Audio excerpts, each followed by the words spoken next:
Hello friends आज का topic है मराठास। किस प्रकार से ब्रिटिश ईस्ट इंडिया कंपनी ने मराठाओं को धोखा दिया और फिर उनको भी जीत लिया। हमने प्रीवियस लेक्चर में देखा है मैसूर को उन्होंने किस प्रकार से जीता था और इसी तरीक़ा से वहाँ पर मराठा और निज़ाम ने उनका साथ दिया था। और अब उन्होंने, मैंने जैसे कि आपको प्रीवियस लेक्चर में बताया है कि वो पहले शक्तिशाली को निपटाएंगे और उसके बाद इनको एक एक करके सभी निपटा देंगे। तो वही है, दूसरी कड़ी है मराठा।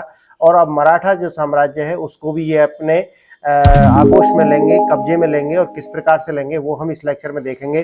तो आज का जो मुख्य टॉपिक है वो है मराठा और यूनिट ये 2 है और लेक्चर ये 4 है। ठीक है, तो आप यहाँ पर लिखना प्रारंभ करेंगे और लिखेंगे प्रथम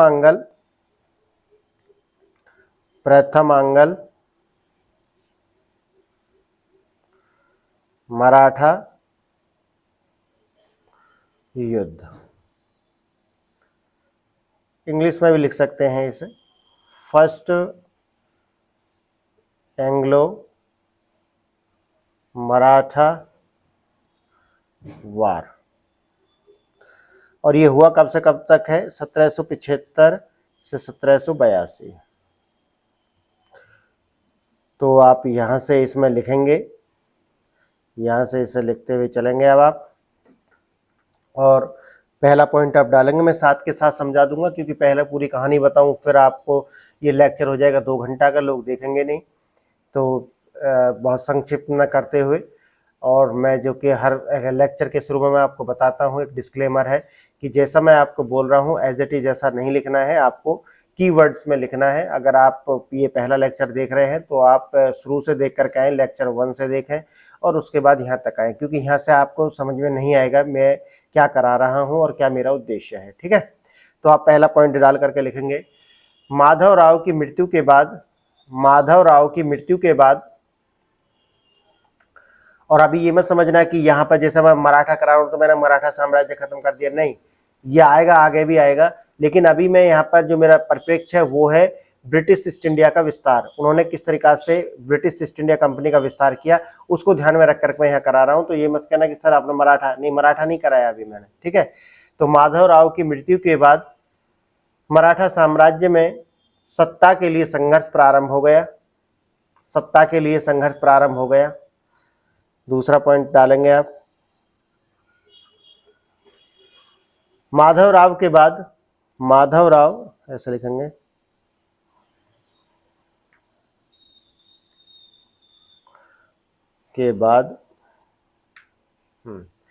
माधवराव के बाद उनके भाई नारायण राव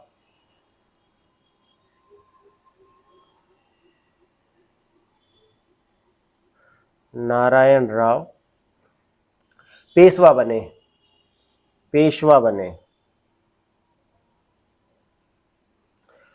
लेकिन उनके चाचा रघुनाथ राव, चाचा कौन है उनका?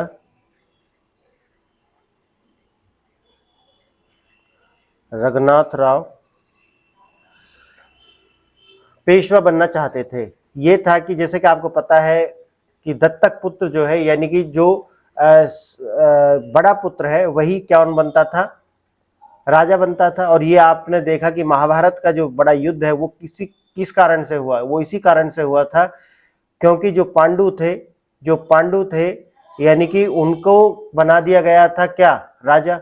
और उनके जो बड़े भाई थे धृतराष्ट्र, यानी कि वो अंधे थे। तो अंधे होने के कारण उनको नहीं बनाया गया था। जो उनका पुत्र था युधिष्ठिर, उनका जो पुत्र था दुर्योधन चाहता था कि अगर मेरे पिता राजा बनते तो मैं उनका बड़ा ज्येष्ठ पुत्र हूं तो मैं राजा बनता। लेकिन अब जो है राजकाज किसके हाथ में चला गया है? पांडवों के हाथों में चला गया। और यही वो चाहता नहीं था, इसलिए महाभारत हुआ। तो इधर भी क्या है, मैंने जैसे आपको मुगल में भी बताया था कि एक रूल नहीं था कि आपकी जो पावर ऑफ ट्रांसफर कैसे होगी। अगर राजा की मृत्यु हो जाती है तो उसका पावर ऑफ ट्रांसफर कैसे होगी? आज तो आपको पता है कि प्रधानमंत्री का अगर मृत्यु हो जाता है तो उसके बाद में पावर ट्रांसफर कैसे होगी, ये सब कुछ लिखा हुआ है, ये संविधान के अंदर बताया हुआ है। ठीक है, और रूल बुक्स भी हैं ऐसी जहां हमें पता है। ठीक है, राष्ट्रपति के साथ होता है तो क्या होगी? अब निश्चित है, लेकिन उस टाइम में ऐसा कुछ निश्चित नहीं था। और ये जो निश्चित नहीं था, इसी ने क्या किया, बहुत सारे युद्धों को जन्म दिया है। ऐसे युद्ध इसी कारण हुए हैं ये सब, है ना, इनमें से। और इसमें क्या है कि पूरी की पूरा आपका साम्राज्य तक खत्म हो गया, क्योंकि जब साम्राज्य आपस में लड़के कमजोर हो जाएगा तो जो और बाह्य शक्तियां हैं वो उस पर हावी हो जाएंगी। ये है मुख्य कारण।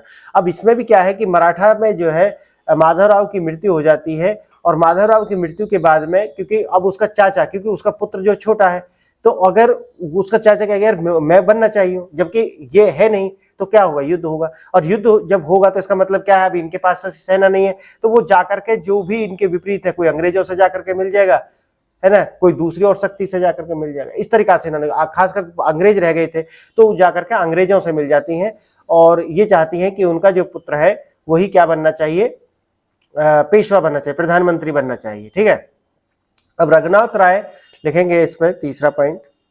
रघुनाथ राव ने नारायण राव के विरुद्ध षड्यंत्र किया, नारायण राव के विरुद्ध षड्यंत्र किया, जिसमें नारायण राव की मृत्यु हो गई, जिसमें नारायण राव की मृत्यु हो गई। षड्यंत्र किया,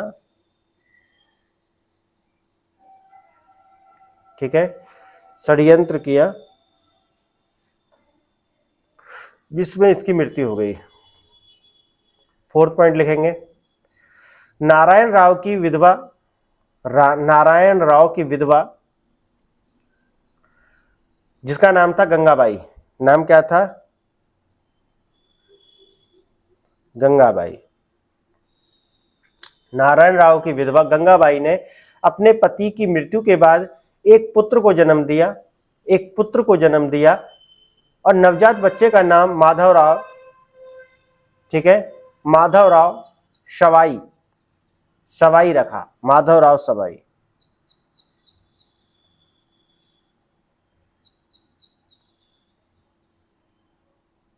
ठीक है, माधवराव सवाई रखा, और वह कानूनी रूप से अगला पेशवा घोषित हुआ। कानून तो यही है कि भाई जो ज्येष्ठ पुत्र है उसका फिर जो ज्येष्ठ पुत्र होगा वो बनेगा। इस तरीका से पावर ट्रांसफर है, जबकि ये तो क्या करेगा, एक संघर्ष को जन्म दे देगा, वही कारण हुआ। ठीक है, कि भाई हम तो बड़े हैं, हम नहीं बन सकते, वो अभी कल का बच्चा है जो पैदा हुआ वो जो है राजा बनेगा, पेशवा बनेगा, है ना। ये तो उसने क्या है, इसको जन्म दिया। आगे देखेंगे, बच्चे का नाम जो है क्या रखा गया, माधवराव सवाई या माधवराव, ऐसे आप रख सकते हैं। पांचवा लिखेंगे, इससे नाराज होकर रघुनाथ राव ने, रघुनाथ राव क्या हो गया, रघुनाथ राव जो है नाराज हो गया, हाँ, रघुनाथ राव नाराज हो गया, और 6 मार्च 1775 को, ठीक है, 6 मार्च 1775 को वह अंग्रेजों के साथ सूरत की संधि पर हस्ताक्षर करता है, सूरत की संधि पर हस्ताक्षर करता है।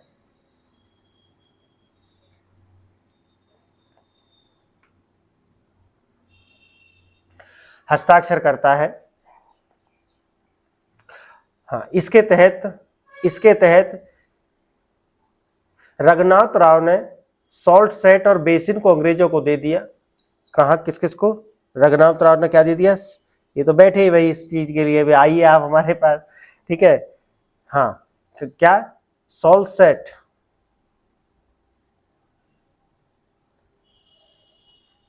सॉल्ट सेट और बेसिन, और बेसिन अंग्रेजों को दे दिया। ठीक है, और इसके बदले अंग्रेजों ने क्या दिया,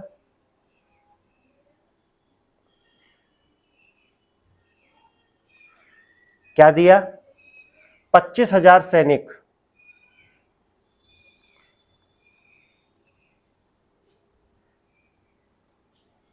देने का वचन। अब आ गया समझ, इसने तो दे ही दिया है, इसने वचन नहीं दिया, इसने ट्रांसफर कर दिया। और इन्होंने क्या कि वचन दिया कि अगर आप युद्ध करते हैं तो हम आपको 25,000 सैनिकों की सहायता देंगे। अब आप इनका खुद देखिए, अब आप कहेंगे कि सर ये तो पेशवा भी नहीं है, कैसे दे रहा है, तो उसी लीनियज से ना है, तो ये भी क्या मराठा है ना, तो ये कर सकता है। अब वो तो कहेंगे कि देखो आपके ही लीनियज ने हमें दिया, आपके ही मराठा ने हमें दिया है, तो ये एक तरीका से अब हम इसके लिए लड़ सकते हैं, अब हम इसके लिए युद्ध कर सकते हैं। ऐसा नहीं है कि जिसके पास पूरी पावर है वही देगा, है ना। हाँ, उस लीनियज से भी है तो भी देगा। हाँ, आगे लिखेंगे 6वां, परंतु वॉरेन हेस्टिंग्स ने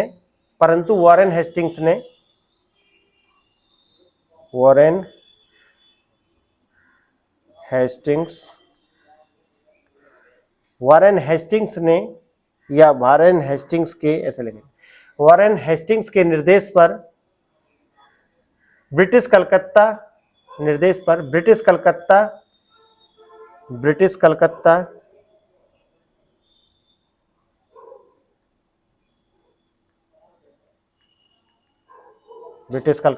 हाँ परिषद ने, ब्रिटिश कलकत्ता परिषद ने सूरत की संधि को रद्द कर दिया।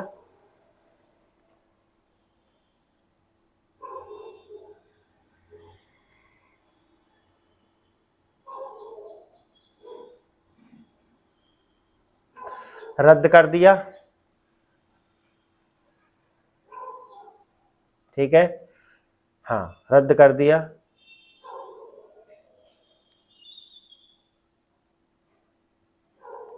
और 1776 में कलकत्ता परिषद और नाना फडणवीस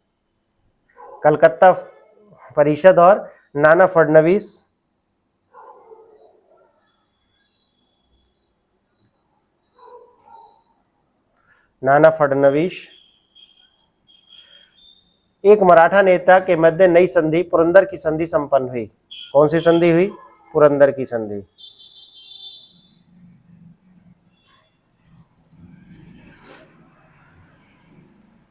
अब आप कहेंगे कि सर वो रद्द क्यों कर दी और ये नई संधि उन्होंने क्यों कर ली? ये ज्यादा लाभप्रद है। जो नाना फडणवीस है, ये आपको आगे पता चल जाएगा, ये ज्यादा ही लाभप्रद है। देखो सीधा सा कंपनी का क्या है, लाभ का सौदा है। अगर वो इससे ज्यादा कर पाता तो वो जो इन्होंने सूरत की संधि थी उसे रखते, लेकिन जो नाना फडणवीस है उसने उससे ज्यादा कर दिया इनके लिए, तो उसने रद्द कर दिया। सीधा सा हिसाब है। वो लॉयल थोड़ी ना है इसके प्रति, उन्हें ज्यादा चाहिए। समझ गए आप? हाँ, ये है। तो एक तो इसमें क्या है, आपको संधि का नाम, संधि का सन और किन किन के बीच में वो संधि हुई है, ये महत्वपूर्ण है। इसमें अभी तक जो मैं आपको बताया हूं, मेंस का प्रश्न आता है तो ये लिखना पड़ेगा जो मैं आपको लिखा रहा हूं। अगर प्रीलिम्स के दृष्टिकोण से हम यहां देखें तो एक तो संधि का जो नाम है, का नाम, ठीक है, ये प्रीलिम्स के हिसाब से मैं बता रहा हूं। उसका सन क्या है, यानी कि किस वर्ष में वो संधि हुई है, किन किन के बीच में हुई है, एक ये महत्वपूर्ण है। ये प्रीलिम्स के दृष्टिकोण से वो मैच करने के लिए दे देगा आपको, है ना। हाँ, इसलिए आगे लिखेंगे इसमें 7वां प्रश्न, 7वां पॉइंट लिखेंगे आप, लिखेंगे पुरंदर की संधि के अनुसार रघुनाथ राव को केवल पेंशन दी गई। पुरंदर की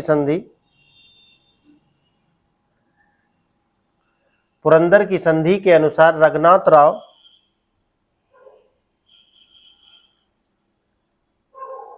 को क्या दी गई? सिर्फ पेंशन दी गई। ठीक है, निपटा दिया, ये पेंशन दी गई। और सोलसेट अंग्रेजों के अधीन बरकरार बना रहा। समझ गए आप? इसका साथ जो 25,000 सैनिक है वो नहीं देंगे, बस ऐसा क्या कही कि आप पेंशन लो और ऐश करो, जाओ निकलो। और वो भी कब तक देंगे? जब तक ये पूरी तरीके से सत्ता में नहीं आ जाएंगे, उसके बाद ये भूल जाएंगे किसको क्या इन्होंने वचन दिया, किसे पेंशन देना है नहीं देना। सीधा जिसकी लाठी उसकी भैंस, ये है, कोई ऐसा नियम कानून नहीं था। ठीक है, हाँ, पेंशन दी। और सोलसेट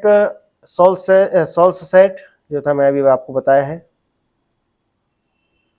ये अंग्रेजों के ही अधीन बना रहा। ठीक है, अंग्रेजों के अधीन बना रहा। नेक्स्ट लिखेंगे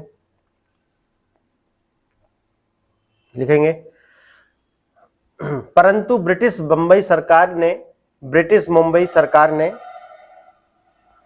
ये ब्रिटिश कोलकाता, ब्रिटिश मुंबई, आप इन्हें समझ रहे हैं ना, ये परिषद बना ली थी। जहां जहां भी इन्होंने स्थापित करते गए अपना जो शासन, वहाँ वहाँ इन्होंने एक परिषद बना ली थी, काउंसिल जिसे बोलते थे।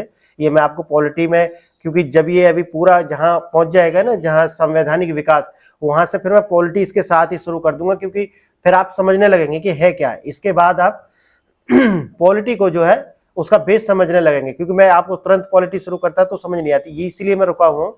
नहीं तो 2 लेक्चर मैं इसमें लेकर के आऊंगा, एक सुबह एक शाम, एक और मॉडर्न हिस्ट्री चलती रहेगी और दूसरी साइड में आपका जो है पॉलिटी चलती रहेगी। और आपको इसे शेयर करना है, इसे दूर तक लोगों को भेजना है आपको, क्योंकि व्यूज आ नहीं रहे हैं। अब वो उस तरह का मोटिव आप खुद देखिए, मैं फिर भी वीडियो बना रहा हूँ, इसके बावजूद भी कि इतने सारे व्यूज नहीं है, लेकिन कोई नहीं, मुझे आपके लिए करना है, यूपीएससी के जो भी सीरियस एस्पायरेंट्स हैं उनके लिए करना है, कोई दिक्कत नहीं। जिनकी मर्जी है वो आएंगे, आज नहीं तो कल आएंगे, जाएंगे कहाँ, ठीक है।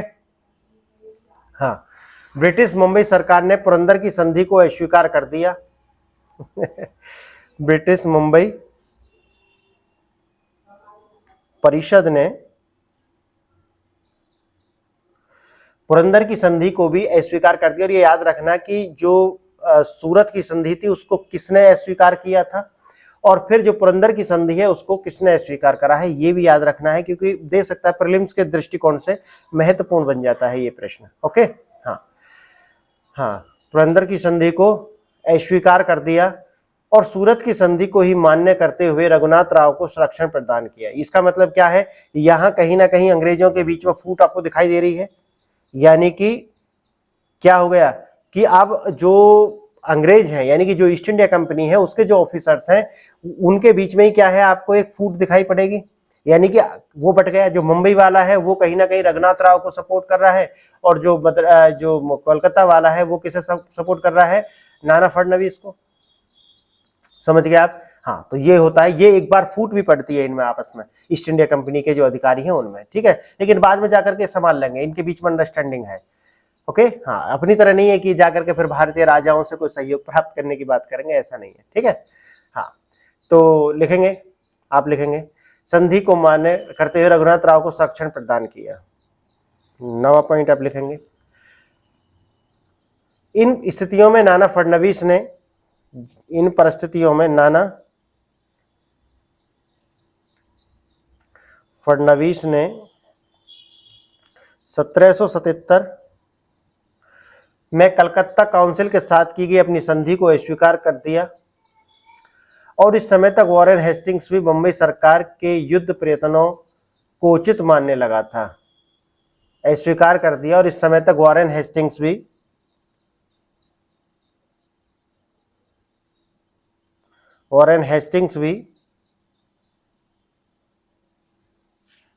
ठीक है, वॉरेन हेस्टिंग्स भी मुंबई सरकार वही प्रेसिडेंसी है, यानी उसे सरकार कह रहा है, मुंबई सरकार के युद्ध प्रयत्नों को उचित मानने लगा था।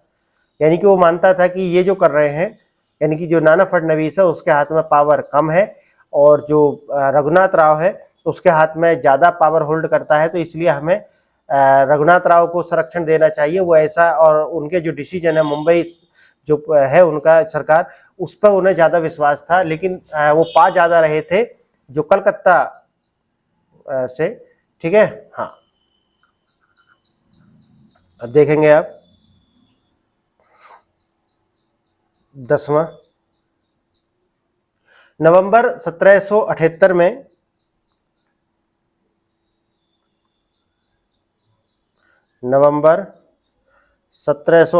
में मुंबई सरकार ने पूना के रास्ते युद्ध के लिए एक सेना भेजी, और अंग्रेजों और मराठों के मध्य पूना के पास बड़गांव, एक गांव है बड़गांव, ठीक है, बड़गांव में युद्ध हुआ, जिसमें महादजी सिंधिया के नेतृत्व में मराठों ने, जहां महादजी सिंधिया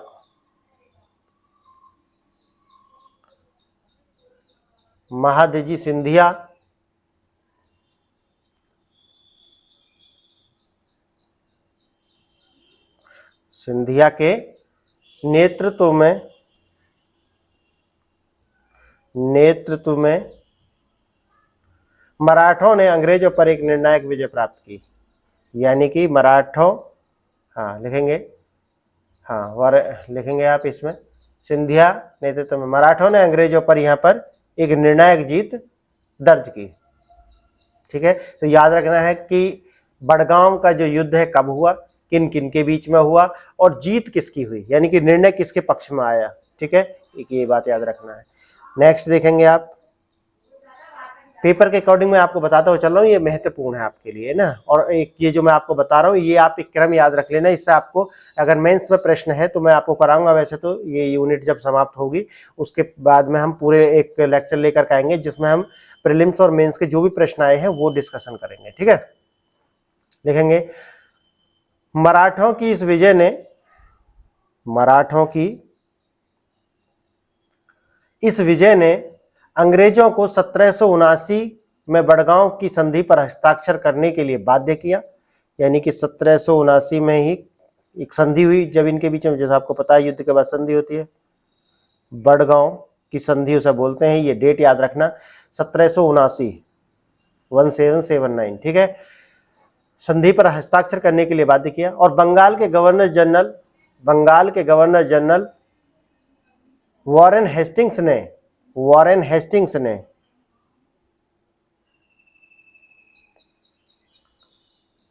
ठीक है, वॉरेन हेस्टिंग्स ने ओके बड़गांव की संधि का विरोध किया। ठीक है, जो बड़गांव की संधि है उसका विरोध किया। याद रखने किसने किया, ये याद रखने की बात है। ठीक है, बहुत ज़्यादा कहानी और उसे लाग लपेट करके इसे इंटरेस्टेड बनाने से कोई मतलब है नहीं।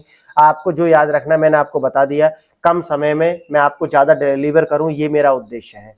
और तो साइंटिफिक होना चाहिए, दूसरा सुगठित होना चाहिए, है ना, संक्षिप्त होना चाहिए, ये मेरा उद्देश्य है यहाँ पर। क्योंकि ये है स्टडी की क्लास है, यहाँ पर ज़्यादा एंटरटेनमेंट का स्कोप है नहीं कि मैं आपको एक स्टोरी बनाऊं फिर उसे सुनाऊं और एक यूनिट में ही हम 10 लेक्चर लेकर आऊँ, उसका कोई मतलब बनता नहीं है। मैं आपको एकदम साइंटिफिक और सीधा सीधा मैं बता रहा हूं, आप इसे समझते हुए चलेंगे। क्रम आपको जैसे जैसे लेक्चर आते रहेंगे और आप देखते हुए चलेंगे तो आपको पूरा क्रम आपको समझ में आ जाएगा। खुद भी अपने नोट्स जो है उसी तरीका से बनाते चले जैसे मैं आपको दिखा रहा हूँ।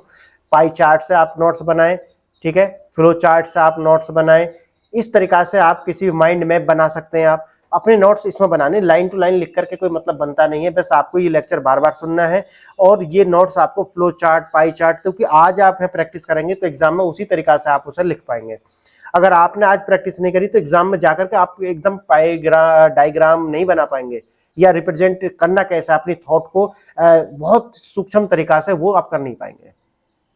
तो ये बात याद रखें कि आपको ध्यान देना है कि एक तो साइंटिफिक लिखना है, ज़्यादा शब्द नहीं लिखने, और डायग्राम का आपको प्रयोग करना है। क्यों? क्योंकि मेंस की जो कॉपी होती है, आपने कुछ लोगों ने इसमें से मेंस दिया हो तो उन्हें समझ होगी कि यहाँ प्रश्न होता है और उसके बाद में एक सवा पेज होने के बाद में फिर दूसरा प्रश्न होता है। तो आप जो जितना लिखना चाह रहे हैं वो आपको उस दिए गिवन एरिया जो भी स्पेस दिया हो उसमें लिखना है। तो ज़्यादा बेहतर होगा कि आप बहुत ज़्यादा लिखें। वो कब लिख पाएंगे? जब आप डायग्राम का प्रयोग करेंगे। आप ज्यादा से ज्यादा डायग्राम और शॉर्ट में लिखने का प्रयास करेंगे अपनी। अच्छा, शॉर्ट में कैसे लिखेंगे? शॉर्ट में आप ऐसे लिख सकते हैं, तो पूरे वाक्य भी लिखने की आपको आवश्यकता है नहीं। मैं आपको दिखाऊंगा टॉपर्स की कॉपी कि वो किस तरीका से लिखते हैं, तो पूरा वाक्य ना लिखेंगे तो समय बचेगा। दूसरा क्या है कि डायग्राम बनाएं आप, फ्लो चार्ट्स बनाएं आप, और माइंड मैप का प्रयोग करें आप, और उसी में आपको छोटा छोटा लिखना, क्योंकि वो समझ जाएगा कि ऐसा आता है। भाई एग्जामिनर को आपको पढ़ाना ना है ना, पढ़ाना तो है नहीं, बल्कि आपको ये दिखाना है कि व्यक्ति को इसकी समझ है जो प्रश्न दिया गया है, और वो आप डायग्राम से समझा सकते हैं अच्छे से, और उसके बाद में कुछ कुछ उसको एक्सप्लेन करके खत्म कर सकते हैं प्रश्न को। तो मेरा मानना यही है कि आप जो है जितना मैं आपको पढ़ा रहा हूं, अगर आप इस तरीका से लिखते हुए जा रहे हैं, इस तरीका से एक बॉक्स बना लिया जो भी लिखा है ना, फिर उसके बाद में आगे ये लिख लिया, एक डेट हो गया, फिर ये हो गया, फिर ये, यानी कि संधि भी इस तरीका से बना सकते हैं कि यहाँ पे कोई अमुक संधि हो गई, यहाँ पे कोई दूसरी संधि हो गई, तीसरी संधि हो गई। तो इस तरीका से पूरी घटनाओं कैसे बना लेंगे, या फिर आप इस तरीका से एक गोल बनाएंगे और यहाँ पर जो है मराठा लिखेंगे, और जो पॉइंट मैं बोलता हुआ जा रहा हूँ कि उसको शॉर्ट में यहाँ पे लिख देंगे, है ना। उसी तरीका से फिर दूसरा, फिर तीसरा, फिर चौथा, फिर पांचवा, फिर छठा, फिर सातवां, फिर आठवां, फिर नवां, फिर 10वां, इस तरीका से आप पॉइंट बनाते हुए चलेंगे और बहुत शॉर्ट में लिखने का प्रयास करेंगे। मैंने आपको बता दिया जितना संक्षिप्त हो सके आप लिखें। और पाई चार्ट, बार ग्राफ, ठीक है, इस तरीके के डायग्राम्स का आप प्रयोग करें। ट्राइंगल बना लें कहीं कहीं जहां आपको लगता है स्कोप है, ठीक है, कि आप इसके द्वारा इसे रिप्रेजेंट कर सकते हैं। ठीक है फ्रेंड्स, तो अब आप आगे लिखेंगे। नेक्स्ट पॉइंट हम पहुंचते हैं 12वें पॉइंट पर। लिखेंगे आप 1780 से 82 तक, 1780 से 82 तक युद्धों की एक श्रृंखला की समाप्ति पर 17 मई 1782 को सालबाई की संधि संपन्न हुई। बहुत महत्वपूर्ण है, जो मैं पॉइंट आपको लिखा रहा हूं ना, बहुत महत्वपूर्ण है। एग्जाम में आपको रखे हुए मिलेंगे, ये एकदम रखे हुए मिलेंगे, आप इसे एकदम याद ऐसे ही करना है। युद्धों की श्रृंखला की समाप्ति पर 17 मई, याद रखना है 1782, ठीक है, 17 मई 1782 को सालबाई की संधि संपन्न हुई। कौन सी संधि है, याद रखना है, सालबाई की संधि संपन्न हुई। इसमें अंग्रेजों और मराठाओं के बीच प्रथम युद्ध समाप्त हो गया। सालबाई की संधि से प्रथम अंगल मराठा युद्ध हो गया समाप्त। कौन सी संधि से, सालबाई की संधि से। कब हुई, किनके बीच हुई, किस कारण से हुई, कौन जीता, कहां युद्ध हुआ, ये आपको याद रखना है। कौन कौन इसमें नाम है, ठीक है, नाना फडणवीस है, ठीक है, रघुनाथ राव है। युद्ध हुआ क्यों, ठीक है, जो गंगाबाई है वो अपने जो पुत्र है उसको बनाना चाहती थी पेशवा, इसीलिए जाकर के रघुनाथ राव उसका चाचा वो जाकर के मिल जाता है अंग्रेजों से। क्या क्या हुआ, ये कहानी आपको अपने दिमाग में रखना है। इसी से मेंस के प्रश्न आते हैं। ये नहीं है कि आप बैठ करके तोता बन जाए उसे रटे, नहीं नहीं, इस तरीका से आप नहीं करेंगे। साइंटिफिक चला, एकदम साइंटिफिक, फालतू का इधर उधर की बकवास जो 2-2 घंटा तक ये करते हैं, है ना, हाँ, उससे आप बचें, ठीक है। और एंटरटेनमेंट के लिए और वीडियोस हैं, वहां देखें। लेकिन अगर आप वास्तव में एक गंभीर रूप से तैयारी करना चाहते हैं, पढ़ाई को पढ़ाई की तरह लेना चाहते हैं, बाकी तो यूट्यूब ने तो सब सत्यानाश कर दिया। या फिर ऑनलाइन जब से ये सब आया है, सब कुछ आपको पता है कि अब जो है पूरी तरीका से खत्म हो गया है। वो लोगों को जल्दीबाजी है, एकदम करा दीजिए, अभी करा दीजिए, पीडीएफ से फटाफट करके निकल जाए, उसके भी कुछ पल्ले नहीं पड़ना, मतलब बड़ा अजीब हो गया है ना। थोड़ा सा आप साहिलबाई की संधि के विषय में आप लिखेंगे, मैं आपको थोड़ा सा ऐसा लिखा दूंगा, महत्वपूर्ण मुझे ऐसा लगता है। यहां पर इस तरीका से कुछ आप बना लेंगे, लिखेंगे सालबाई की संधि, सालबाई की संधि। इसे इंग्लिश में भी लिख सकते हैं, द ट्रीटी ऑफ सालबाई, ठीक है, लिख लेंगे इसे। इसमें ABC करके आप लिखेंगे। हाँ, सॉल्सेट और मुंबई के निकट छोटे द्वीप अंग्रेजों को दे दिए गए, लिखेंगे। पुरंदर की संधि जो 1776 में हुई थी के पश्चात, पुरंदर की संधि के पश्चात, पुरंदर की संधि ये कब हुई थी, 1776 में, याद रखना सारा, है ना, के पश्चात बेसिन सहित विजित क्षेत्रों को मराठाओं को लौटा दिया गया। विजित क्षेत्रों को, पुरंदर की संधि के पश्चात बेसिन सहित विजित सभी क्षेत्रों को मराठाओं को वापस कर दिया गया। तीसरा, अंग्रेजों द्वारा, इसके ऊपर मेंस में प्रश्न आया है, पहला आया है, लेकिन हो सकता है मैं इसे इसीलिए करा रहा हूं कि मे भी कभी कोई प्रश्न बन जाए, है ना। हाँ, तो उसमें आपको पता होना चाहिए कि सालबाई की संधि के जो तहत कौन कौन से ऐसे पॉइंट्स थे जो उसमें राजी हुए थे अंग्रेज और मराठा दोनों आपस में, ठीक है। हाँ, तो लिखेंगे आप, लिखेंगे तीसरा पॉइंट लिखेंगे आप, अंग्रेजों के द्वारा रघुनाथ राव को आगे कोई सहायता नहीं दी जाएगी, आगे कोई सहायता नहीं दी जाएगी, और उसे पेशवा द्वारा रखरखाव भत्ता दिया जाएगा, उसे पेशवा द्वारा रखरखाव भत्ता दिया जाएगा, ठीक है। बस वो पेंशन भी खत्म हुआ। आगे लिखेंगे चौथा पॉइंट, व्यापार के संबंध में, व्यापार के संबंध में लिखेंगे आप, व्यापार के संबंध में अंग्रेजों को विशेषाधिकार प्रदान किए गए।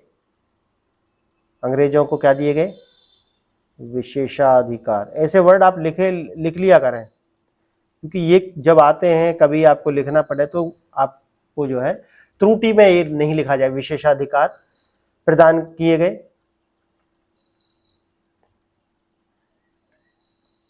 पेशवा द्वारा ब्रिटेन के अतिरिक्त किसी भी अन्य यूरोपीय राष्ट्र का समर्थन नहीं दिया जाएगा, ऐसा भी बोला गया इसमें। यानी कि पेशवा के द्वारा सिर्फ ब्रिटेन को ही, ब्रिटेन के जो लोग हैं या जो कंपनी के जो लोग हैं उनको ही क्या दिया जाएगा, समर्थन दिया जाएगा, उनके अतिरिक्त और किसी यूरोपीय शक्ति को अपने यहाँ कोई भी शरण नहीं दी जाएगी। आगे, अंग्रेजों और पेशवा प्रयास करेंगे कि उनका परस्पर शांति बनी रहे, यानी कि दोनों क्या रखे, दोनों में क्या हो, मराठा भी ये प्रयास करेंगे, यानी मराठा तो भाई प्रयास क्या करेंगे, मराठों या मराठा लिखो आप, मराठा, ठीक है, और अंग्रेज। अब ये आप अब अच्छे से समझ रहे होंगे कि ये शांति में ऐसा करते क्यों थे, ताकि पुनः अपनी शक्ति को अर्जित करके फिर दोबारा से आक्रमण करेंगे। अंग्रेज तो मानने वाले नहीं है, पेशवा वैसे मानो या मत मानो, वो तो उनकी रीढ़ तोड़ देंगे तो मान गए, लेकिन पूरी तरीका से उन्हें कैप्चर करेंगे, ये है इनका उद्देश्य। और कोई उसका उद्देश्य नहीं कि कंपनी चाहती कि कोई शांति स्थापित नहीं, वो पूरी तरीका से अपना साम्राज्य बनाना चाहती है, इसके अतिरिक्त तो और कुछ नहीं चाहती। ठीक है, ये शांति वगैरह जो है ये संधि सब ढकोसले हैं, कुछ नहीं है, ये कुछ दिन के लिए शक्ति अर्जित करने का एकमात्र उनका साधन है कि वो ऐसा करते हैं। ठीक है, और सालवाई की संधि, नेक्स्ट पॉइंट लिखेंगे जी, लिखेंगे सालवाई की संधि वारेन हेस्टिंग्स के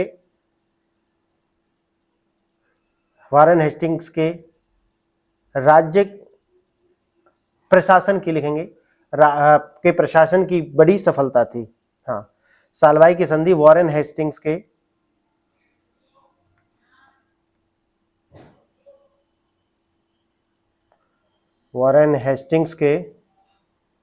प्रशासन की एक बड़ी सफलता थी। ठीक है, ये याद रखना फ्रेंड्स, क्योंकि ये इससे प्रश्न आते हैं, इसीलिए मैं आपको बोल रहा हूं बार बार इसे करने के लिए। अब हम सेकंड देखेंगे, द्वितीय आंग्ल मराठा युद्ध। द्वितीय आंग्ल मराठा युद्ध, दूसरे पर आप देखेंगे द्वितीय आंग्ल मराठा युद्ध। अंग्रेजी में भी आप इसे लिख लेंगे, सेकेंड एंग्लो मराठा वार। ये हुआ कब है, 1803 से 5। अब आप ऊपर देखें आपने, जैसा कि मैंने आपको बताया है 1780-82। ठीक है, यहाँ पर ये होती है संधि, और आप इसका डेट देखेंगे 1803। कितना टाइम हो गया बताना, इसे कितना टाइम हो गया, लगभग कितना, 20 वर्ष है, हाँ 20 वर्ष अप्रोक्सीमेट में मैं आपको बता रहा हूँ। 20 वर्ष तक शांति बनाए रखे, अर्जित करा उन्होंने शक्ति।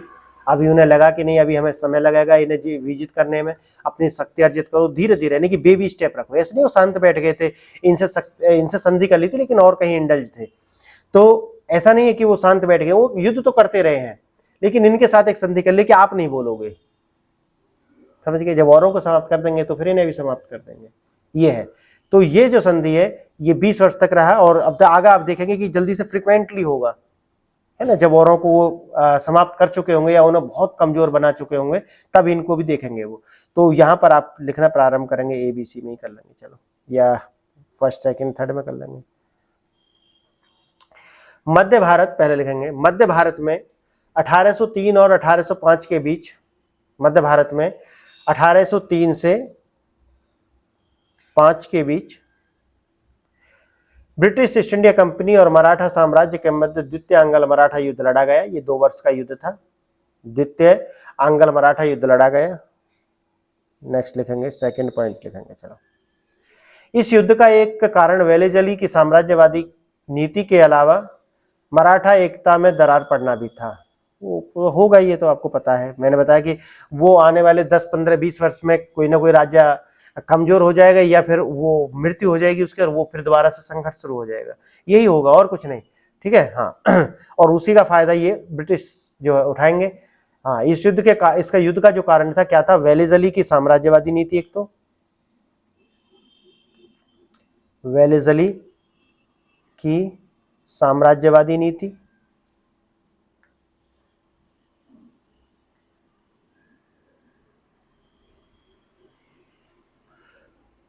के अलावा मराठा एकता में दरार, यानी कि उनके बीच में खुद फूट थी।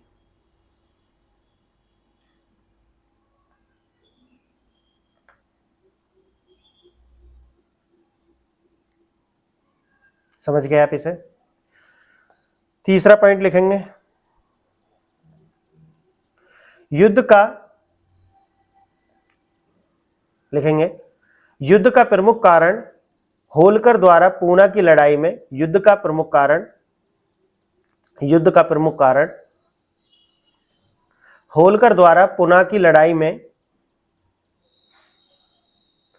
पेशवा बाजीराव द्वितीय की पराजय थी। युद्ध का प्रमुख कारण होलकर द्वारा पूना की लड़ाई में पेशवा बाजीराव द्वितीय की पराजय थी। होलकर के द्वारा इनको हरा दिया गया था और ये अंग्रेजों को लिए एक संकेत गया था कि इस टाइम पर ये हारे हैं, इसका मतलब एक तो इन्हें क्षति हुई है, दूसरा ये कमजोर भी हैं और ये उचित समय है इनको दबाने का, बस यही है और क्या। ठीक है, हाँ। नेक्स्ट लिखेंगे,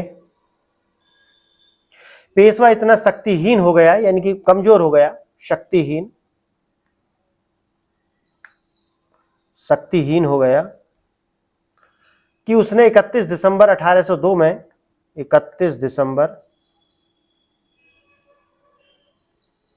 1802 में बेसिन की संधि पर हस्ताक्षर करके, बेसिन की संधि पर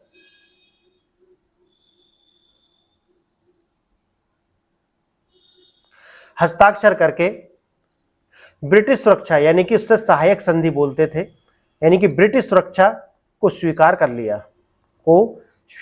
लिया और इस संधि के तहत पेशवा ने एक सहायक सैन्य बल के रखरखाव के लिए एक क्षेत्र देने का वायदा किया और किसी अन्य शक्ति के साथ संधियों में प्रवेश नहीं करने के लिए भी सहमति दी।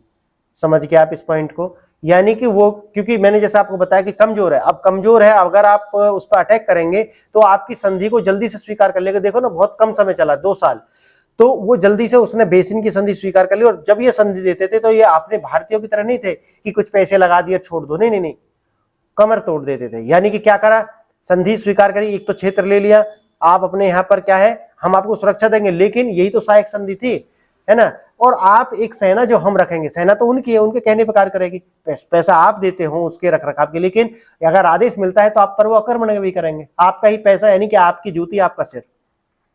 समझ गए, हाँ, ये है, इसे कहते हैं ब्रेन और धूर्तता भी साथ में। ठीक है, जब ये मिल जाती है तब ये ब्रिटिश ईस्ट इंडिया कंपनी बनती है। ठीक है, हाँ, तो दोनों को जो है रखरखाव के लिए, और ये भी कहा कि आप दूसरों के साथ क्या है, कोई संधि नहीं करेंगे, कभी ऐसा संधि कर लें कि आप, मैं जब हम अंग्रेजों पर आक्रमण करें तो आप हमारा साथ देंगे, ऐसा नहीं करेंगे।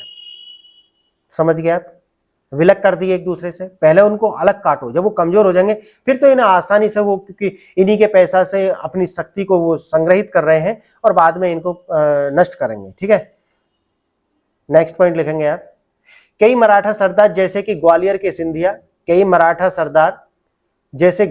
सिंधिया और नागपुर और बरार के भोंसले, ग्वालियर के सिंधिया ऐसे लिखना है, ग्वालियर में कौन थे, सिंधिया, नागपुर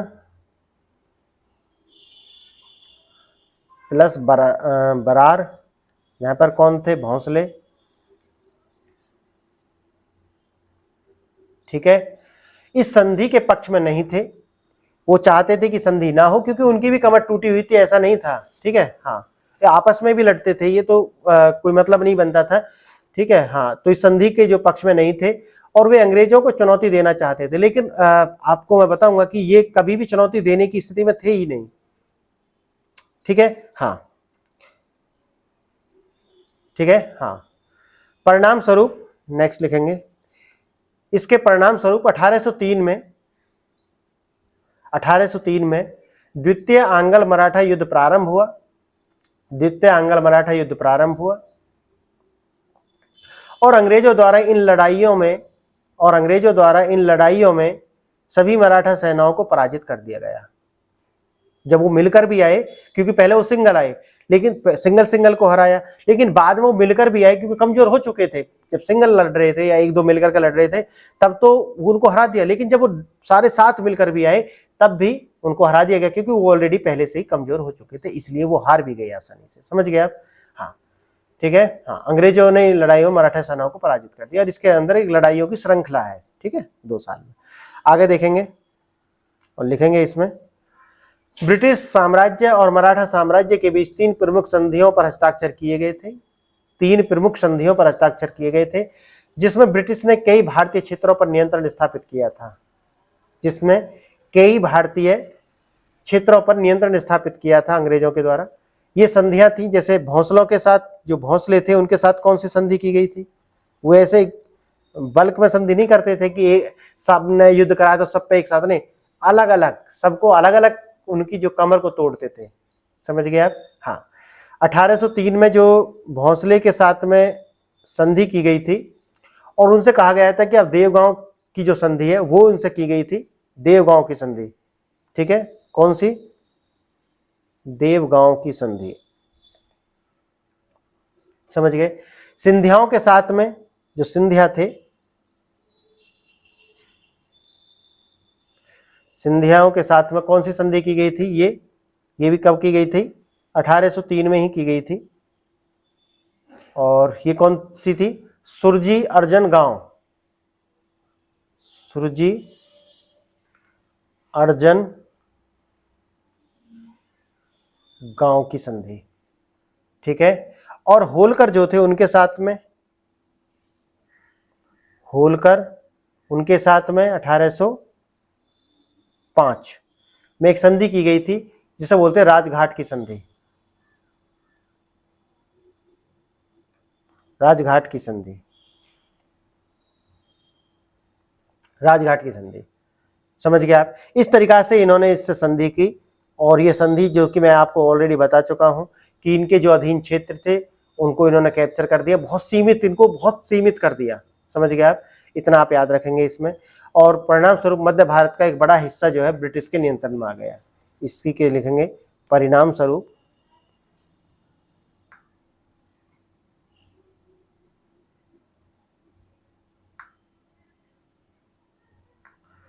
मध्य भारत का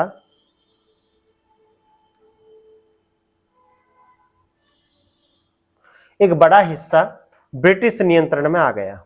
और इस प्रकार से ये जो संधि है, ये द्वितीय अंग्ल मराठा युद्ध होता है समाप्त। अब जब बहुत ज्यादा सीमित कर दिया, इनकी कमर तोड़ दी, तो क्या युद्ध होगा? हाँ, होगा। अब पूरी तरीका से इनको विजित करने के लिए एक युद्ध होगा, पूरी तरीका से, ठीक है। हाँ, यहां पर एक युद्ध होगा पूरी तरीका से इनको विजित करने के लिए। लिखेंगे, यहां पे लिखेंगे आप तृतीय, लिखेंगे तृतीय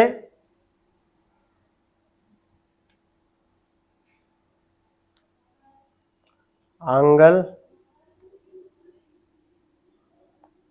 मराठा युद्ध। और ये कब से कब होगा? 1817 से 1818। अब देखो आप, मात्र 12 साल में हो गया, पहले 20 साल में हुआ, अब जल्दी से इन्होंने 12 साल में युद्ध किया। समझ गए? इंग्लिश में भी आप लिख लेना, थर्ड एंग्लो मराठा वार। और इसमें आप पहला पॉइंट लिखेंगे, तृतीय अंगल मराठा युद्ध 1817 से 1818 के बीच में लड़ा गया। British governor general Lord Hastings लड़ा गया, जहां ब्रिटिश गवर्नर लॉर्ड हेस्टिंग्स द्वारा पिंडारियों के विरुद्ध अभियान के दौरान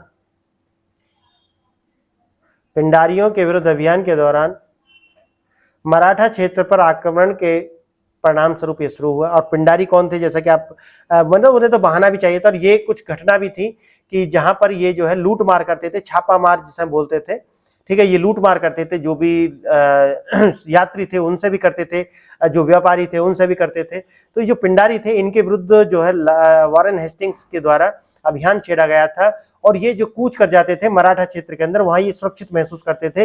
लेकिन हेस्टिंग्स के द्वारा उन पर वहीं जाकर के कार्रवाई, आप जानते होंगे आज भी कि हर देश की अपनी एक संप्रभुता होती है। अगर आप उसकी संप्रभुता का उल्लंघन करके अपने आप को बिना उसकी मर्जी के अपने एरोप्लेन, चाहे वो युद्ध हो या फिर वो सवारी, यानी कि जो भी जहां में ट्रांसपोर्ट हो, या फिर जो यात्रियों को ले जाने वाले जहाज हो, वहां से लेकर के नहीं जा सकते।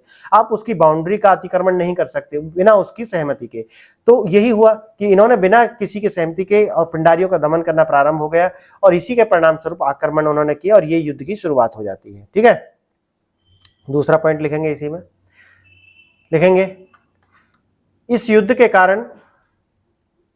कारण थे लॉर्ड हेस्टिंग्स की अग्रगामी नीति, लॉर्ड हेस्टिंग्स की अग्रगामी नीति,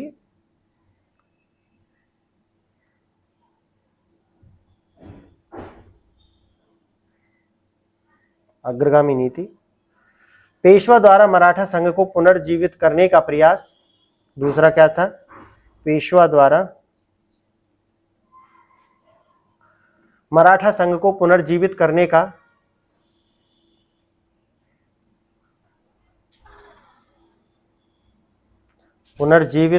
प्रयास, और लॉर्ड हेस्टिंग्स द्वारा मराठा संघ के अन्य सदस्यों पर कठोर नियंत्रण का प्रयास।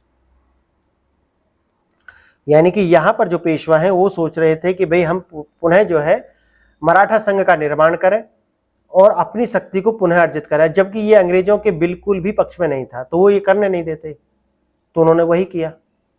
तो लॉर्ड हेस्टिंग्स जो थे वो अग्रगामी नीति लेकर के आए थे, उसी के तहत उन्होंने ये जो युद्ध को शुरुआत की थी। आगे लिखेंगे, अब तीसरा पॉइंट लिखेंगे, पेशवा सेनाओं ने अंग्रेजों के विरुद्ध युद्ध प्रारंभ कर दिया।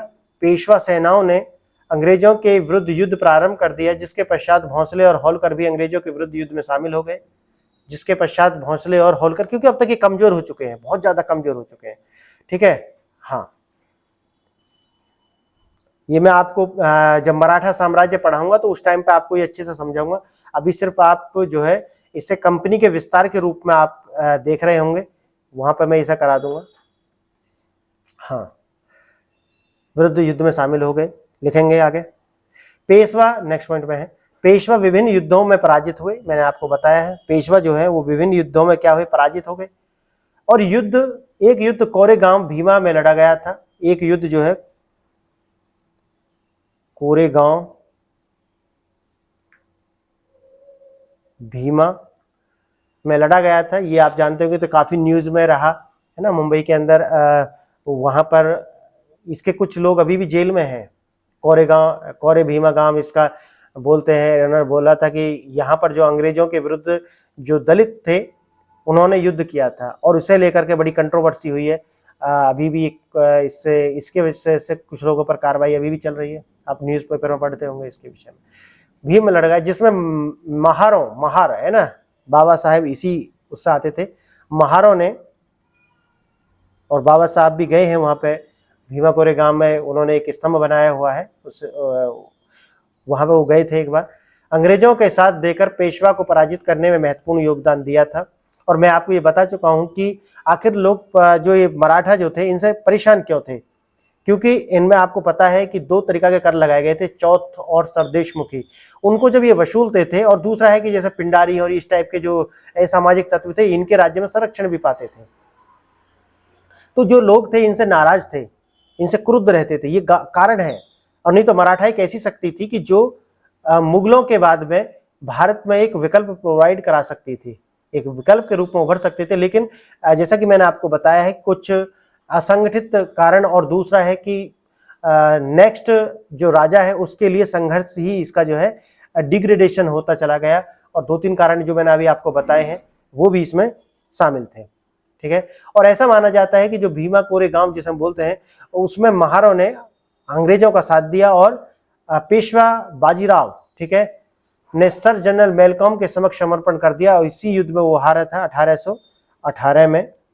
ठीक है, महारों ने जो है अंग्रेजों का साथ दिया, और जून 1818 में पेशवा बाजीराव ने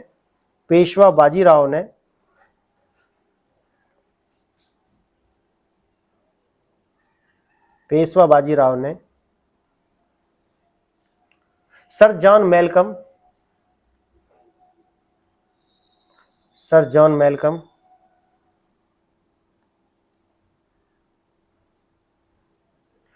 के समक्ष समर्पण कर दिया। पेशवा का पद तथा अधिकार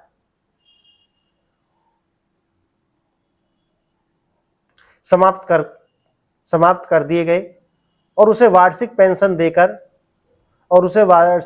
देकर बिठूर नामक स्थान पर निर्वासित कर दिया गया। समझ गए आप? जो पेशवा है उसे कहां भेज दिया गया है? बिठूर नामक एक स्थान पर भेज दिया गया। ठीक है, और मैंने आपको बताया है ये कुछ वर्ड हैं, आप लिखते चलेंगे इन्हें।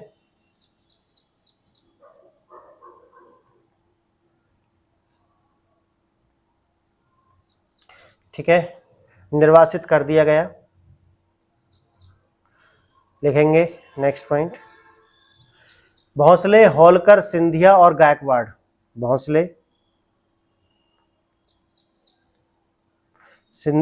होलकर, सिंधिया और गायकवाड़। लिखेंगे होलकर, सिंधिया, भोंसले और गायकवाड़ को अपने दावे त्याग कर कई क्षेत्रों पर अपने दावे त्याग कर अंग्रेजों को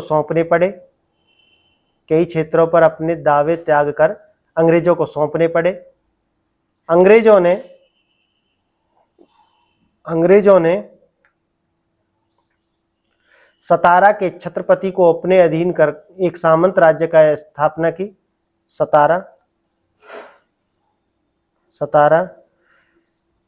के छत्रपति को अपने अधीन कर एक सामंत राज्य की स्थापना की और बाद में लॉर्ड डलहौजी ने इसे ब्रिटिश भारत में मिला लिया। और बाद में क्या कर लिया, इसको भी डलहौजी के द्वारा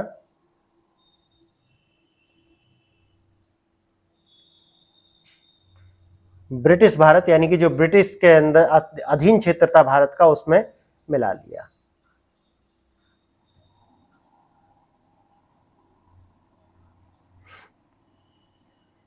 ठीक है, आप यहां पर अब आप देखेंगे कि मराठों के पराजित होने के ऐसे कौन से कारण थे जो कि आप चाहिए आपको, क्योंकि जो मेंस एग्जाम के लिए बहुत ज्यादा महत्वपूर्ण है ये। तो आप लिखेंगे मराठों की पराजय के कारण। नेक्स्ट टॉपिक एबीसी में डाल लेंगे, इस तरीके से करेंगे। मराठों की पराजय के कारण। Why did the Marathas lose? क्यों मराठा हारे? ठीक है, पहला है यहाँ पे पहला क्या है? नेतृत्व। यानी कि जो मराठा थे उनके पास में जो है नेतृत्व की कमी थी, यानी कि योग्य जो पेशवा उनके पास नहीं थे। मराठा शासन प्रकृति में तानाशाही था, जो मैं ऑलरेडी आपको बता चुका हूं। कमजोर और स्वार्थी मराठा सरदार जो थे वो दौलत राव सिंधिया और जशवंत राय होलकर की तुलना में अंग्रेजी नेतृत्व अनुशासित था, ये कारण है। यानी कि जो जशवंत राय होलकर और ये जो सिंधिया थे, ये सारे के सारे क्या थे? विलासिता में चूर थे, क्रूर भी थे। ठीक है, और जो भारत के ही लोग थे उन पर भी ये क्रूरता करते थे। इसी का कारण जो है इनका साथ नहीं दिया। अब मैंने अभी आपको बताया है, जो महर थे वो अंग्रेजों के साथ मिलकर के इनसे लड़ रहे थे कहीं ना कहीं। समझ गए? हाँ, तो अंग्रेजों के नेतृत्व जो थे वो अनुशासित था, क्योंकि उन्हें जीतना था, डिसिप्लिन था उनके अंदर। जैसे कि एल्फिंस्टन और आर्थर वेलेजली ये योग्य सेनापति थे उनके, तो ये कारण रहा। आप चाहें तो इसे लिख सकते हैं। नेतृत्व में आपको क्या लिखना है? यानी कि मराठा तानाशाही, कमजोर स्वार्थी सरदार, जिसमें आप दौलत राव सिंधिया और जसवंत राय होलकर आप लिख लेंगे, ठीक है। और दूसरी ओर लिख लेंगे आप इसी में साथ ही सुयोग्य अंग्रेज सेनापति, जिसमें आप लिख लेंगे एल्फिंस्टन, ऐसे लिखेंगे एल्फिंस्टन,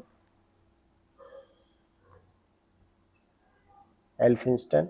और दूसरा है आर्थर वेलेजली, नाम याद रखना है, आर्थर इसके नाम में आ रहा है, ठीक है। 2-3 वेलेजली हुए हैं, आर्थर वेलेजली।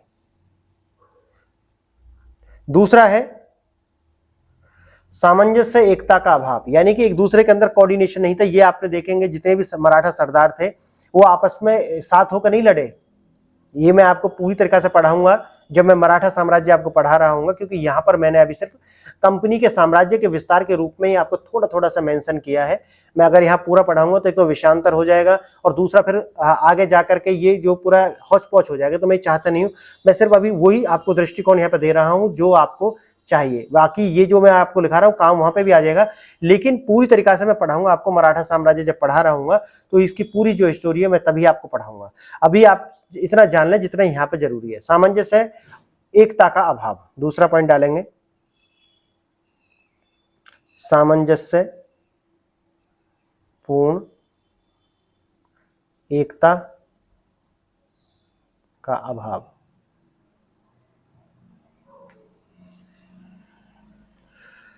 जैसे जानते हैं आप कि मराठा राज्य शिक्षा या सामुदायिक सुधार जैसे मूलभूत माध्यमों से एकजुट नहीं था। उनका उत्थान धार्मिक राष्ट्रवादी था, ये आपको पता है, जिसमें प्रतिदिन के सुधार और प्रशासन पर अत्यधिक बल दिया जाता था। और जो एकता है ये नहीं थी, यही कारण है। आप इसे डाल कर लिखेंगे, तीसरा पॉइंट लिखेंगे आप, केंद्रीय नेतृत्व का अभाव, केंद्रीय नेतृत्व का अभाव, केंद्रीय नेतृत्व का अभाव। आप जानते हैं कि जो गायकवाड़ है, होलकर है, सिंधिया है, भोंसले हैं, ऐसी शक्ति थे जो कि अपने राज्य में अपने एक विशेष क्षेत्र में शक्तिशाली थे, लेकिन एक सेंट्रलाइज पावर ऐसी नहीं थी कि जो सभी को आदेशित करे। अगर उन सबको आदेशित करके एक साथ वो रखते तो अंग्रेजी ने कभी भी नहीं हरा पाते। आप जानते हैं इस बात को, क्योंकि ये साइलोज में थे, ये अलग अलग क्षेत्रों में बटे हुए थे। अंग्रेजों ने इनको एक दूसरे के साथ में भिड़ाया, पहले तो ये आपस में भी लड़े, और दूसरा जो है अंग्रेजों ने इसका फायदा उठाया और एक एक से जो संघर्ष करना प्रारंभ किया। जब तक इन्हें समझ आया कि नहीं, अगर हम एक एक करके लड़ेंगे तो हम हार जाएंगे, तब तक ये सारे के सारे बहुत कमजोर हो चुके थे। और बाद में तृतीयांगल मराठा युद्ध में इनको पूरी तरीका से नष्ट ही कर दिया गया। ये मैं पूरा आपको पढ़ाऊंगा जब मैं मराठा साम्राज्य आपको पढ़ा रहा हूँ कि किस तरीका से ये सब कुछ होता है, ठीक है। हाँ, तो जो केंद्रीय शक्ति का जो अभाव था, जैसे मैंने आपको बताया, और मराठा प्रमुख के मध्य सहयोग का अभाव और मराठा राज्य के लिए घातक सिद्ध होता है, जो मैंने आपको भी बताया है। फोर्थ पॉइंट आप देखेंगे, निम्न स्तरीय सैन्य व्यवस्था, निम्न स्तरीय सैन्य व्यवस्था।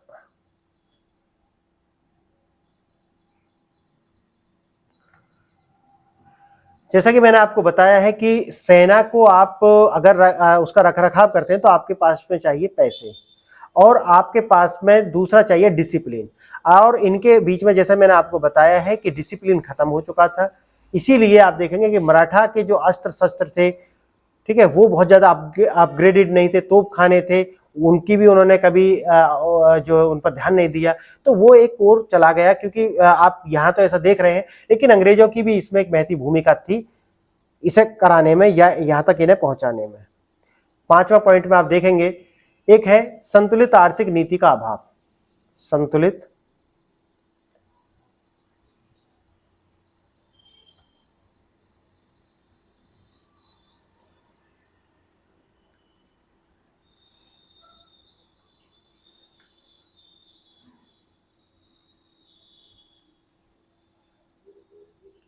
तो संतुलित आर्थिक नीति का जो अभाव है, ये भी जो है आपको इनके साम्राज्य में देखने के लिए मिलता है। और यहाँ पर जो है उद्योग और विदेशी व्यापार के अभाव ने अर्थव्यवस्था को उचित विकास नहीं दिया, यानी कि इन्होंने उद्योगों पर ध्यान नहीं दिया और विदेशी व्यापार जो है इन्होंने नहीं किया। इससे जो है अर्थव्यवस्था, यानी कि जब आपके पास राजकोष नहीं होगा तो किस तरीका से, तो आप मुझे बताइए कि सैन्य व्यवस्था कर पाएंगे, अपने जो तोपखाने हैं, अपने जो अस्त्र शस्त्र हैं, उनका अपग्रेडेशन आप कैसे कर पाएंगे? नहीं कर पाएंगे। और आप पूरी तरीका से कटे हुए हैं, लूट मार और सिर्फ राष्ट्रवाद से तो काम चलेगा नहीं, और राष्ट्रवाद की पूरी भावना थी नहीं, क्योंकि अगर होती तो ये जो मराठा सरदार है ये अपने ही देश के जो लोग हैं उनके साथ में इस तरीका से व्यवहार नहीं करते कि ये जो महार है ये अंग्रेजों के साथ जाकर के मिल जाए। ठीक है। हाँ, एक है संतुलित आर्थिक नीति का भाव, मैंने आपको बता दिया। ब्रिटिश कूटनीति और गुप्तचर व्यवस्था, जो कि अभी मैं आपको हर लेक्चर में बताता हुआ आ रहा हूं कि वो क्या करते थे, अपना एक व्यक्ति जो है जब भी किसी को विजिट करते थे या फिर संधि करते थे तो एक संधि में शब्द डाल देते थे कि हमें आपके यहाँ पर अपना एक व्यक्ति रखना है। अब वो जो व्यक्ति है वो क्या करेगा, वो ध्यान रखेगा इस पे कि ये कहीं किसी और के साथ तो संधि नहीं कर रहा, किसी और यूरोपीय शक्ति के साथ तो संधि नहीं कर रहा है, बल्कि वो दूसरा और काम जो उसका गुप्त कार्य थे वो थे इनके ये जो है इनकी गुप्तचर व्यवस्था को स्ट्रॉन्ग करना। अंग्रेजों की जो गुप्तचर व्यवस्था है इनकी, वो क्या कर रहे हैं उसकी सारी सूचना अंग्रेजों तक पहुंचाना। और इस तरीका से जो ब्रिटिश कूटनीति है उसकी और उसकी जो गुप्तचर व्यवस्था है ये स्ट्रॉन्ग थी, यानी कि उनके पास जानकारी पहुंचती रहती थी कि अभी इनकी किससे संधि हुई है या अभी कितने कमजोर हैं, क्या इनके अंदर जो कमी है, और उसकी जो व्यवस्था है उनके पास तक सूचना पहुंचती रहेगी तो वो इजीली, जब ये कमजोर होंगे तभी वो आक्रमण करेंगे अंग्रेज। ठीक है। हाँ, तो लिखेंगे ब्रिटिश कूटनीति, ब्रिटिश कूटनीति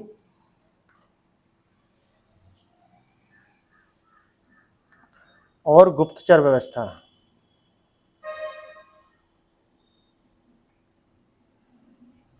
गुप्तचर व्यवस्था, रेजिडेंट बोलते थे उसे, हमारा रेजिडेंट आपके यहाँ पर रहेगा। अंग्रेज मराठा, जैसे कि आप जानते हैं, अंग्रेज मराठा साम्राज्य के भीतर प्रतिद्वंदी गुटों के मध्य मतभेद का लाभ उठाने के लिए, यानी कि उनके बीच में जो मतभेद थे, उनका जो मतभेद आपस में थे, उनकी जो सूचना है वो गुप्तचर व्यवस्था के द्वारा पहुंच जाती थी उन्हीं के पास। अंग्रेजों के पास उनके शत्रुओं की क्षमता, ताकत और निर्बलता आदि आदि की जानकारी थी, उसका ज्ञान उन्हें था। एक ये भी कारण है। आप समझ गए यहां तक? हाँ, तो ये कारण रहे, जैसा कि मैंने आपको बताया कि सारे, कि जिससे जो मराठा साम्राज्य है उसको अंग्रेजों ने किन किन तरीकों से अपने आगोश में लिया और पूरी तरीका से उनको तहस नहस कर दिया। और ऐसे कौन से कारण थे कि जो ये मराठा थे, इन्होंने, इनके अंदर खुद वो कमी थी जिसके कारण से ये समाप्त हुए। ठीक है। तो फ्रेंड्स, इस लेक्चर्स को आप शेयर करें, अपने फ्रेंड्स के साथ शेयर करें, जो भी आपको चाहने वाले हैं, चाहने वाली हैं, उनके भी साथ शेयर करें।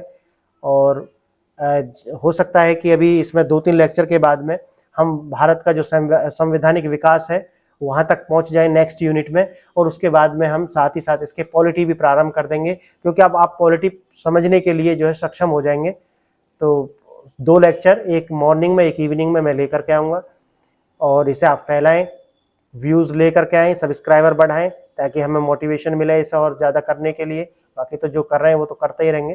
ठीक है। हाँ, तो फ्रेंड्स, आपने मेरी बातों को इतने ध्यान से सुना, इसके लिए बहुत बहुत धन्यवाद।